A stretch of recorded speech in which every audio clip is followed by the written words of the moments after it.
Tonight, the information age, global news, research and development.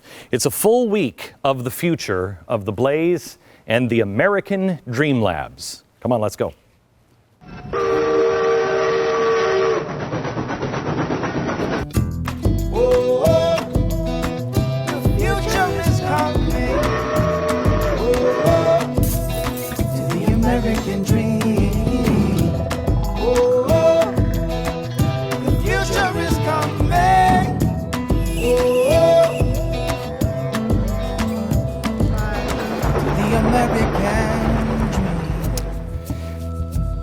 Hello, America, and welcome to the Glenn Beck program and to the Blaze, the network that you were building. Infamous scribblers. That is the phrase that an irritated George Washington used to describe the press, who were at the time viewed as tormentors of America's early presidents. Not the one-sided lemmings that we have today. Know how far they have fallen. We all know the problems of the world and the media today. The problems with the media is what we're going to focus on tonight. They disregard the facts, but most importantly, they disregard you and the Constitution. And they are supposed to be a reflection of the American people and their concerns, but more importantly, they are the last line of defense against a tyrannical government. They must guard the Constitution. Why do you think all dictators grab a hold of the press first? The press, under our system of government, is supposed to protect the citizenry, but now they are protecting a bigger and bigger government. Tonight, I want to lay out a vision for this network that is pretty grand, I think. I want to show you where we are and where we're going, and the plans that we have in store for this network and the news globally. I want to show you first why we're going there. And to do that, as always, we have to start looking at history first. Journalists burdened themselves early on with the responsibility of protecting and preserving freedom. They started out as a band of determined and patriotic individuals like Thomas Paine. Thomas Paine was really a pamphleteer. That's what he was called, not a journalist. He was a pamphleteer. And this is a copy of the first Common Sense, first edition Common Sense. This is what it looked like. It didn't come in a book form. It was printed on a printing press and then bound. You want to bind it in book form, that's fine. This was just meant for easy consumption. If it wasn't for him printing these revolutionary ideas, the revolution might not have happened and it definitely would not have succeeded. Later on, shortly after the Constitution was signed, outlets like the National Gazette were created. This is a copy from 1782. They existed to make sure that the new republic did not devolve into another British-style monarchy. They were fanatics about it because they had lived under it. The Gazette breathlessly reported on one of Washington's birthday party celebrations as a sign that America was doomed to go back to a king. Who will deny that the celebrating of birthdays is not a striking figure of royalty? We hear no such thing during the Republic of Rome, said the National Gazette. That's not to say that journalism was perfect at the beginning. They printed in the early days things that would shock most Americans, but probably bring libel suits today. The attack ads against John Adams, for example, are my favorites. John Adams was called a blind, bald, crippled, toothless man and a hideous hermaphroditical character with neither the force and firmness of a man nor the gentleness and sensibility of a woman. Opinion and hard news were all on the same page, but the agenda, the why, was the important part. The why was to preserve the republic. Why? That's important. What is the agenda today of the press? Why? Why do they do it? To preserve big government, to preserve special interests, to preserve power, to sustain global governance, domination, corporate interests. I don't know what it is, but it is not the same. It's not the Constitution, and it's most likely not the same why that you have. I used to wonder how all of this happened, and then how you fix it. If you don't know what caused it, you can't fix it. That's why we went down the road with the progressives, because that's where it started. Progressives. The press were Infamous scribblers. They were pests. They were universally hated by both sides of the political aisle. They were outsiders looking in, but that all changed under Woodrow Wilson. Remember, this is the guy who created the CPI, the Committee on Public Information. And he would feed fake war propaganda and pass fake stories to the press. He saw the press as merely a tool, a weapon. And with that in mind, Wilson invented the White House press conference. The very first formal one took place in March 1913. Why? Why? Because he saw the press as a vehicle for uniting public opinion behind his program, so he had to befriend them, bring them in, give them a taste of power, make them a partner with you. Suddenly, journalists were allowed a little closer, and they got a taste of all the trappings of the White House, including the White House Correspondents Association. It was formed from this move, and eventually that led to the first White House Correspondents' Dinner under Calvin Coolidge, a good president, but a guy who needed to be elected, and he saw the same thing. Republicans and Democrats aren't that different. We have that stupid event every year because of Woodrow Wilson, but more importantly, we have a press that colludes and hungers after power because of the progressive movement. He also initiated the Council of Foreign Relations, blah. I know the mere mention of the Council of Foreign Relations brings crazy conspiracy theorists out. People like Alex Jones will call me part of the problem for saying what I'm about to say. But I don't care, it's the truth. The Council for Foreign Relations is not a secret star chamber. How do I know? Their office is above ground in the heart of New York City. And their charter is clear. You can read it. They believe the citizens of the world are incapable of understanding complex issues. And it is up to the elites in America, quote, to help them better understand. Got it, dummy? The elites in Washington, the elites in academia, they get together, decide what the policies of the world and the country should be, and they teach it to the journalists, who then teach it to you. And they do that job well. The media eats it up, even if the people don't. This is the disconnect you feel with the media. It is what explains the fact that 70% of Americans during the healthcare debate were against government healthcare. They didn't want it, yet it went through. The coverage was almost unanimously positive about it. Why?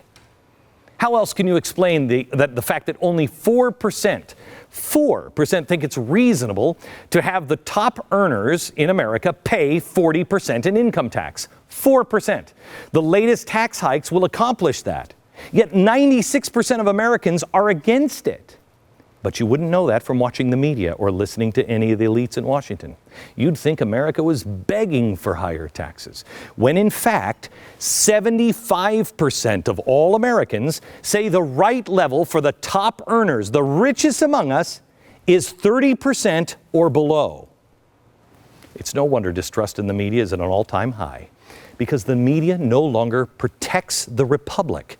They no longer relate to you. They are more in line with the media and the academic elites who are teaching extreme leftist ideals such as severe gun control. The media has pulled out all of the stops to help further the talk of banning guns, but what about the facts? The chance of being killed in a mass shooting are the same as being struck by lightning. That's 1 in a million. Is anyone in the media seriously talking about banning golf clubs during a thunderstorm? No. Here's some more facts. 55% of American gun deaths are suicide. Have you heard that one? America's murder rate has significantly declined in recent decades. In 1991, it was 9.8 per 100,000 people. In 2007, it was 4.7 per 100,000 people, a 54% drop. During that same time period, violent crime rates in America were cut in half. Firearm murders have declined every year since 2006. So if the U.S. is statistically less violent and guns are statistically less of a problem now and declining, why are we debating more gun control? It comes back to the why. The media has a different why than you do. They're focusing on guns when they're not looking at the one place violence is increasing: the big cities and our minority sections of our country. Let's look at Chicago. The murder rate, despite some of the strictest gun laws around, off the charts. They had 506 murders in 2012, and they've already had 10 murders in this first week of 2013. What's the difference here? Poverty, unemployment, the breakdown of the family, the high dropout rates from schools. Well, all those were supposed to be fixed with progressives. Progressive Hollywood has also promoted the breakdown of the family. The ideas they promote are a primary cause of the violence, so you got to blame something. Focusing on guns is the easy way out. Where are the Woodwards and Bernsteins of today? Do they even exist anymore? I used to ask that question on Fox, and I said it in frustration. Well, the solution can be found once again in our history and in the why. Why was our media founded in the first place? Why did they do what they did? Was it for fame? Was it for money? No. It was to protect the Republic and the Constitution. It was individual citizens who didn't want to slip back into a monarchy. It had absolutely nothing to do with making a name for yourself and getting invited on all the talk shows and having a movie made out about you. It had everything to do with doing the right thing and the right why. You see, if you change the why, everything fixes itself. So, tonight's an episode on the American Dream Labs, and that is what we do. Why? How? How do you solve it? The solution is apparent, and it revolves around those who are not in the system. For example, the citizen who helped to open our eyes to the solution more than anybody else, I think, was Matt Drudge. When all of the networks balked at the Lewinsky scandal story, you didn't know about it because nobody would print it. Newsweek had it ready to go. They buried the story. Matt Drudge heard about it, and this renegade posted it on the information superhighway on the Drudge Report. This is the actual screenshot of that story. Newsweek kills story on White House intern blockbuster report. 23-year-old former White House intern sex relationship with the president. This was a turning point because everybody in the power said that's just an internet report. But individuals like Matt Drudge realized, I have a voice.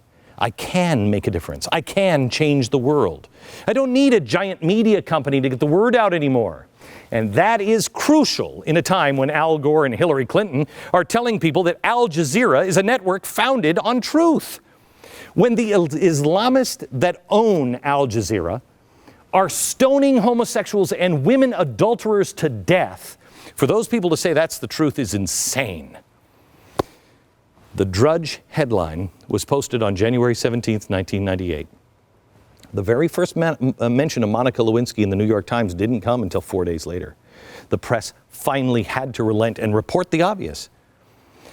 Look, the reasons why we have unions is because at some point big companies held all of the power and the worker wasn't on an equal footing and couldn't get away from being exploited. The internet is our union without any dues. It is a union against a failing media and global elites. There is power in our numbers. If we just recognize our power and our numbers and increase those numbers by spreading the truth. This is critical. Now is the time to act, not to react. There is an important difference there. What I have been doing for quite some time is to react. In reporting the news, I react to Washington. It is now time to act, and that's what the Dream Labs are all about. Because it is always too late if you're reacting. You must act, let the rest of the world react to you. And now is the time it can be done. When I first got into radio, up until about 5 years ago, one individual could not even contemplate doing what we are doing right now. But warning, the window of opportunity is closing because the world is changing so rapidly. And those in power have billions, if not trillions, to lose. And they will not go down without a fight. I'm a fighter. I'm ready, man. What I'm going to show you tonight is some of the planning that this network has that was supposed to be spread out over a 5-year period. But after the election, and really, quite honestly, seeing the way we are approaching the singularity, my directive to my staff in both New York and here in Dallas was to start to roll all of this out before March 2013, and the rest of it before January 2014. So some of this stuff is going to be launched by the beginning of March, and the rest of it will happen by the end of the year. I want you to put this into context. I am trying to put 5 years of growth into this company that you and I finance into a 12-month period. I don't know if that's ever been done before. We are going to build a massive global news organization, and we're going to do a lot of the heavy lifting in the next 12 months. It is a huge undertaking that will cost beyond your wildest imagination, believe me. This is the problem, and this is such a joke because they always say that I'm only in it for the money. If I were in it for the money, I would not be doing news, because the problem is, and you know this to be true, news doesn't make money. It never did. And even when there were only 3 options to watch, there were only 3 channels. Do you know that I Love Lucy is still financing CBS to the tune of $20 million a year? That's the way to make money. That show is over half a century old, and it's still giving CBS money. So if your why is money, then news is the wrong business. But if your why is to restore common sense, common values, a common republic, under a common constitution, then you must restore the news business first. All of the news networks right now are cutting back their divisions. All of the regular networks are cutting back their news divisions. They were told they have to make money. Well, you can't. You cannot do that. And that's why you'll watch the Today Show and it'll become about fluff and sponsored health segments and everything else. It's also why everyone chases ratings. I'm not in it for the money, and I am counting on you. We're going in another direction. We are making programs that people will watch because they are compelling and truthful. They are different because they tell the truth. We also believe that we are developing ways to defray some of these costs and share the burdens with like-minded people whose goals match our own. You know, Al Gore's doing it with Al Jazeera. We decided no on Al Jazeera, but if your goals are to preserve the Republic, the Constitution, and Declaration of Independence, to enable man to actually be free, we'll partner with you. And we're going to be extraordinarily transparent every step of the way, because remember this, because this will play a role in the next 12 months. Structure, foundation, and transparency are the key to solving all of our problems, those 3 things. So we're going to take a quick break, and then I'm going to come back and I'm going to show you the concrete action steps that we will announce in the next 60 days and begin our journey to a global news organization, one to truly be reckoned with, when we come back. To the American dream. The future is coming. I'm going to tell you about how we started here. When we first started The Blaze, one of my first priorities was a mission statement that would lay out clearly for us and you what our intentions were. We landed on a couple of them. The truth has no agenda is really the priority here. And it says it all. It has no agenda. And out of that came, and it lives here, that concept of truth is more important than ever before. Right now, when you see the news, you either are getting the extreme left yelling at you or the far right yelling at you. And quite honestly, if it's not that, you hear both of them yelling at each other. I don't want to hear from either of them. I don't. I'm tired of it. And I don't feel like I'm getting the truth. It's big government or bigger government. It's the Republicans' big government or bigger government and I'm sick of it. Unfortunately, for the sake of our republic, we can't shut off our ears or tune out completely. So we listen as the distance between the two parties get less and less every day.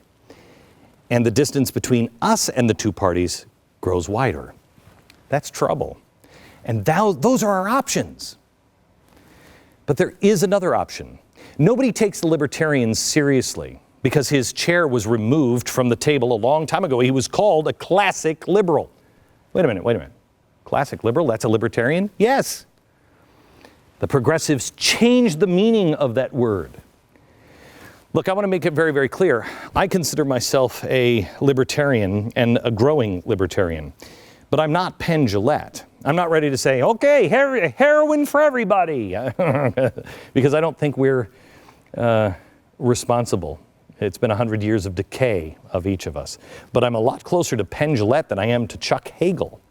And I will listen to Penn Jillette really with an open mind and an open heart. And I'll listen to anybody who doesn't have an agenda, or properly stated, I'll listen to anybody whose agenda is the Constitution, Declaration of Independence, and the fact that man can be his own master. We're not going to play in that crazy space as a network. We're going to play someplace differently. And it's this.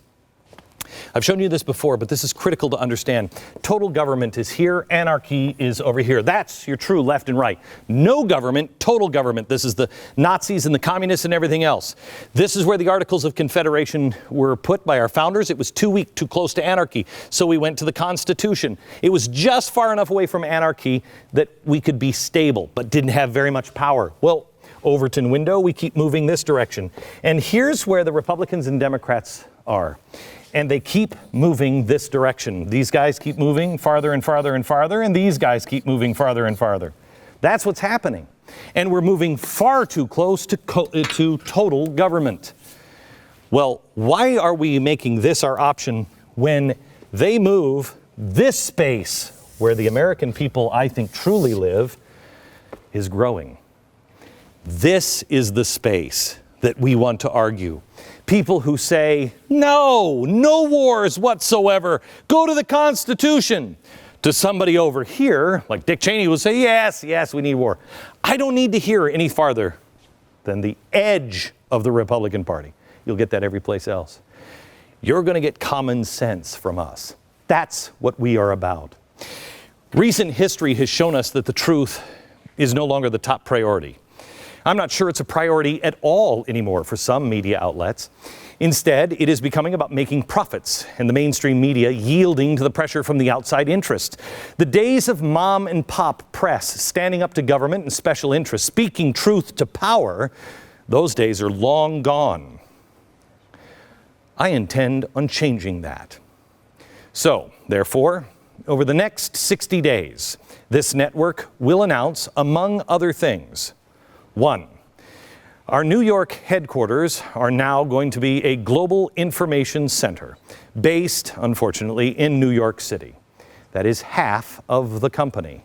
Critical, we'll get to the other half tomorrow. If we move where I think we will, we're going to move our headquarters to a building in New York, and when we move it, it will send a very clear message to everyone in Washington or in New York, and it will piss everybody off. It's going to be a good day. But we need a global information center for our company because that will be the news hub of all of the Blaze bureaus all across the globe. A daunting task. And I asked myself about a year ago, how do we even start? Well, in the next 60 days, we will make another announcement that the Blaze will have the first 3 international bureaus in cities around the world. When you are starting from the very beginning, you have to figure out which are the 3 most important cities. They have to have importance to the news of the day and America. Are they in places where we have people who are like-minded enough that could help explain the news globally from an American perspective? When we announce these cities in the next 60 days, the importance they represent will be obvious. It is our intention to be global. However, different than the global networks. We will have representation in all parts of the world, a global news service, however, that understands that it is American exceptionalism and the American Constitution and Declaration of Independence that makes us exceptional. We are not of the world, by the world, and for the world. We have a distinctly American point of view, and we're not ashamed of it.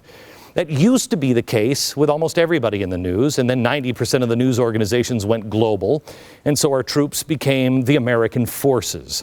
And those that did have an American point of view and were proud of it, we later came out to realize that their view was a view through the lens of corporate or political power. To the blaze, it means, and if it ever stops meaning this, you must put us out of business. The Constitution is the last great hope for the freedom of mankind. That is the truth.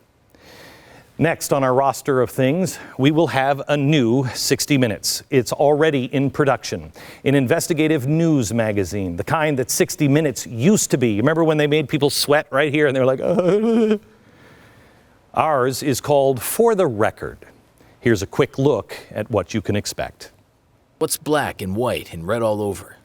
The news used to be more than just some punchline to a lame joke. There was a time when it was important to know what was going on in the world. We were proud to be informed. Unfortunately, those days are gone. Long gone. Today, everything is either red or blue. Politicians protect whoever they're in bed with. Foreign oil, labor unions, Wall Street. The list goes on. Someone needs to hold feet to the fire. As Thomas Jefferson said, question with boldness. I'd rather know the truth than hear some sugar-coated lie. We can handle it, even when it's not pretty. All you spineless politicians and talking heads, this is your notice. For the Record is a shot over the bow from the fastest-growing media company on the planet. A news program with no political agenda and nothing to lose. The restoration of journalism has begun. Coming this season. Every call, every email, the government is watching. The NSA has turned America into a surveillance state. In 2001, they used airplanes. 2008, the markets. A different kind of terrorism. And the feds aren't the only people who want your guns. The United Nations plans to disarm America. You won't find these stories anywhere else. Security is going to be a real issue for the people in our company. We are committed to doing something no one else will do. We will dedicate journalists to stories no one else will touch. We will find those journalists who are fearless. Now, whether that's because other networks think it's too expensive to cover them, or they will upset too many sponsors, too many people, too many shareholders, I don't know. But it will not stop us. We haven't done investigative journalism in the past on this network. I have had a team of researchers, and that's what we've done, research. But right now, we are beginning our investigative journalism with the few that we have hired, and we are currently looking for our Woodward and Bernstein. Now, maybe they don't exist anymore. And if that's the case, I don't really care. We'll grow our own. All right, next on our list, our documentary department is expanding. We have had huge success, and you would not believe, I wish I could tell you some of the things that are happening behind the scenes because of the documentaries we are doing. There are people hungry all over the world for anyone that will tell the truth. We're expanding. We also, in the next 60 days, will be introducing a news presence throughout the broadcast day to keep you informed on the stories and the topics that the mainstream media will not touch. One more that I'm going to speak into existence because I'm told by everyone it cannot be done this year. This is going to be probably the most expensive show, and believe me, you have no idea what it costs to produce 60 Minutes. This one will be more expensive because this one will not be weekly, this will be every night. I want to introduce the next Nightline, which, by the way, ABC just pushed out of its time slot for Jimmy Kimmel. I contend it's because news organizations are no longer telling the right stories or ones that matter. This will be probably our most expensive show, including mine. Our Nightline will be a nightly half-hour broadcast to update you on a topic that no one else, quite frankly, has the balls to do. I will. When you see this, and you know that I Love Lucy still finances CBS, you can count that we're doing this without the money of special interests. We're not doing it with kickbacks or government loans. We are under attack from special interest and political pressure. I believe in the individual. We're in a bad economy right now, and I do believe the things that I say. I expect things to get worse, much worse. And at the same time, things like this. I received word early this morning that another gun manufacturer, one that isn't sure if he even wants to go public yet, he is afraid, had to cut his funding because his funding from the bank was cut. He can't fund making his guns anymore because the bank called him. They're not engaged in anything wrong. The manufacture of arms is legal. They aren't spending recklessly or defaulting on loans. The problem is that since the financial collapse, the banks are the government, and they have the power and influence above and beyond the law now. That is one reason why I will not do loans of credit, lines of credit and loans from the bank. Everything you see on this set, I purchased. Everything we own. It is possible because of the dollars you commit, and that's why we write so many books. That's why we do what we do, because we're not making gobs of money, we're spending gobs of money. I'm always saying I'm looking for partners, because you are more than an audience to us. You trust us with your time and your money, and we take both of those things seriously. Anybody of any stature who has come here, I just had a big network person come in here yesterday and walk through the set and said, "Oh my gosh." People who know what they're doing in the news business understand what we are doing. And they always will tell me until they see the proof that there's no way you'll do or can do what we've done. I tell them, sure the hell is. When you have good, smart, dedicated, and creative people who believe in something and are willing to lose sleep because of their why, there is no limit to what you can do. Especially when no one cares who gets the credit in the end. And when you have partners like you.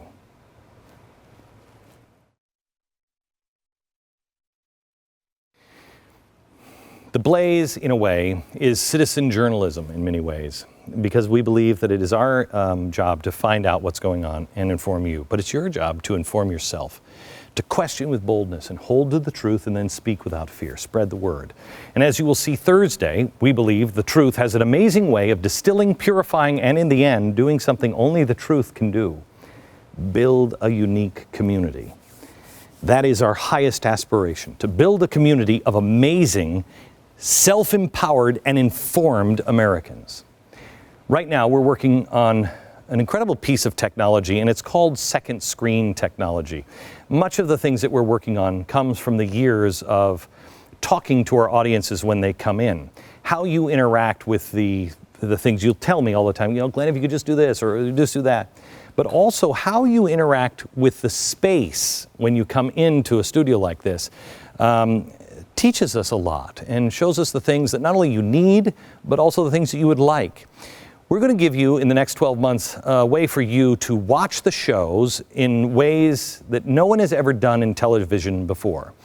It is currently being pioneered by Nintendo and in limited use by NBC on select shows, limited amount.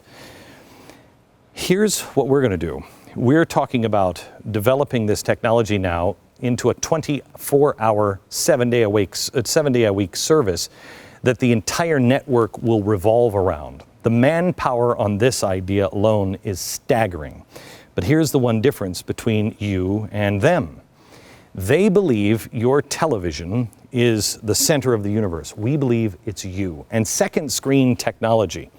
They believe that this screen, the one that sits in your home, the television there, is the one that is the most important. That's the first screen. This one is the second screen. I disagree with that. I think in time, this is the first screen. That's the also ran. But maybe that's semantics, but it's different the way we think. But I want to show you a little mock-up of how exactly this second screen technology is planned to be implemented on this network in the next 12 months. One thing, it will allow you to pause the show and explore what we're talking about. So if you're watching one of my monologues and you want to stop and say, I don't know what the fiscal cliff even is, this is how it will work. Now, let me show you this by watching a piece of the show I did on October 19th. We just pulled out an old monologue. Now, this is what you will see on your monitor at home. This is not what will be on your television. Just this regular part will be on your television, but this bar will not be.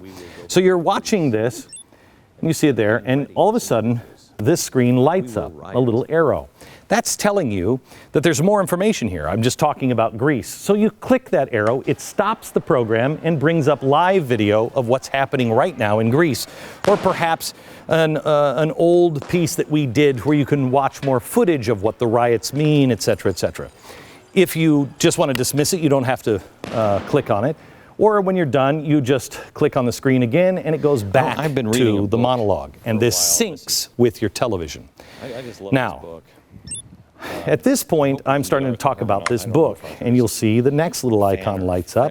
And so if you're interested, if this interests you, this subject line, you can hit this little button, this icon, and the icon will pause the show and bring up books on this subject, ones that we have used to research this. You can then click on it and even buy the book or read that book or the one that I'm quoting at that time right to the page. You're done with that, go back to watching the show. Now, what's happened since here in this monologue, I'm going to go over here and I'm going to start talking about a poll. People with positive and there's a couple of things I want to show you. First of all, polls will play an important role in a couple of different ways. When I get through with this, all of a sudden you'll see that center icon light up and you can push that. If you want to see this poll or who did this poll or any of the statistics behind it, you can punch that and it will show you all of the polling in graph form and all of the rest. But like I said, polls will be important. A lot of people say, we're taking a poll now. But we're going to take instant polls from viewers watching just like you and give you instant results. So in other words, if you're watching the show right now and I said, hey, what do you believe the future is? Is it bright or dark? All you have to do, and it will calculate the numbers and put them right here on the screen instantaneously. Back to watching the show. In just a few months, the Golden Party went from something to be whispered about in Greece. Here you're seeing that I'm quoting the New York Times. Again, the icon is going to light up. And if you click on that because you want to know where, did he take that out of context? You'll be able to light that up and it will take you right to the New York Times article where you can read it until you realize it's the New York Times. Why am I wasting my time? And then hit the screen and it will go back to the monologue and the show. When I wrote this book, this is the first book that I ever read. Now this is the, I haven't read it in a long time. This I'm talking about, and we write so many books and there's so much good information in them.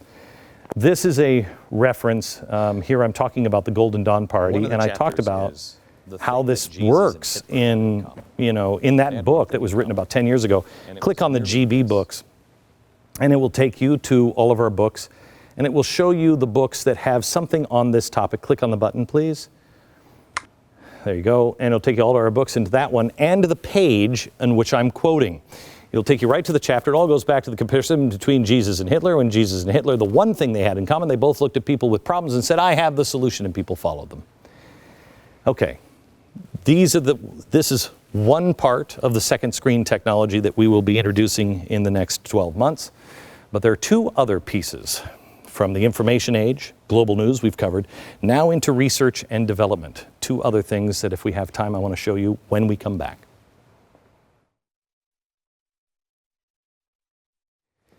We have, we're not going to make everything that we wanted to put in this show, but the good news is we have 3 more days. Tomorrow is a show you don't want to miss. Thursday's amazing. But anyway, let me go back to one of the things that we want to do is learn from how people interact here with this program, and especially when they're in here. This studio is amazing and full of all kinds of stuff, and we watch people when they come in. You're going to be able, in the next 12 months, hopefully, to be able to watch the show as everybody else sees it. This one is a little dicey. You're going to be able to watch it as you are watching here, but on your own personal screen. This is going to involve brand new camera technology that is a 360-degree cam, and everyone will be individual. You'll be able to explore what we talk about here on the show, as we just showed you, but you'll also be able to experiment with the show itself. For instance, what my director, Sarah, in the control room thinks is important, she puts on the screen right in front of you. But maybe you don't agree with her. Now, this isn't something like football where you can just pick the shots, pick from the different cameras. That's not enough for me. I mean, you know, there's a lot of people that are like, I don't want to look at that guy all the time. I get it. I understand that. I don't either. But I want you to be more than the cameraman. Maybe you want to see the cameraman and all the people who are working behind the scenes, you know, doing something else on the camera. I'm going to try to explain this technology without actually having it here for you and show it. What you're going to watch in second screen technology, it will allow you to watch the show as if you were in the studio. This is what you will see on your camera. You will see me blabbering. In fact, JP, can you come in and JP is going to come in and he's going to play me and I'm going to play you, okay?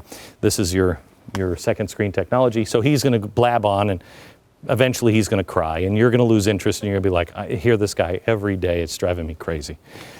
But you will be able to watch him on the main screen that you have in your house. But if you have this on your lap, you're also then going to be able to do something else. Can you put the iPad image on the screen for me, please? There it is. There it is. Okay. So now you're seeing what I now have in your second screen. Let's say you start to lose interest. You're watching him and you're like, oh, this big fat tub of lard, I wish he'd just shut up. And you say, oh, you know what? I saw something cool in that rack over there. What was it in that rack over there? Ooh, that's a pretty camera. Look at that. Oh, pretty lights. Let me see the pretty lights. And you start to drift up. And it's a 360-degree camera, so you'll be able to look up and all around, all by just turning your iPad. You start to drift, but first you better see if the fat man is still talking. Is he still? Yeah, he's blabbing on, but you will see him again on your main television screen. But on your laptop, you'll be able to turn this anyway, and you'll be able to see the beautiful Eileen. And you'll be able to see what I am looking at and the cameras that I am looking at and what is happening there. That's second screen technology in the way that I think, okay, he was good, he was convincing. I thought he was me there for a second. This gives you control of what you want to look at, what you see, without losing what you will also see on the traditional television. It'll give you more control of the news and information. Also, do we have time just to even show a little clip of the brain? Because we're running out of time. Can we show just a little clip of the brain? Bring this up on the main screen. This is something I've worked on for 5 years. This is the only piece that I don't know if we can actually implement. Everybody's telling me they don't think we can get. I got to sacrifice one of them, and I have a feeling this is going to be the sacrificial lamb, is the brain. But this one is important. Just show a little clip of this, please. This is, you're watching the news up here, you're watching what I have up here, but this is an edit bay for you. So you're watching things, and you say, my gosh, I wish my friends would see this part. So you say, I want to save to brain. You save it to brain. Here you can pick exactly how much of that you want, not the whole monologue. You can find it exactly where you want and cut it off exactly where you want. You send it to your brain. Then it says, you can label it any way you want. Then it will come up and say, do you want to share this? Do you want to share what's on your mind, what your brain is? You can either email it, tweet it, or Facebook. This is the brain, and this is just the very beginning of it. We don't have time to show it all to you. And so much more tomorrow. We're just getting started. Back in a second.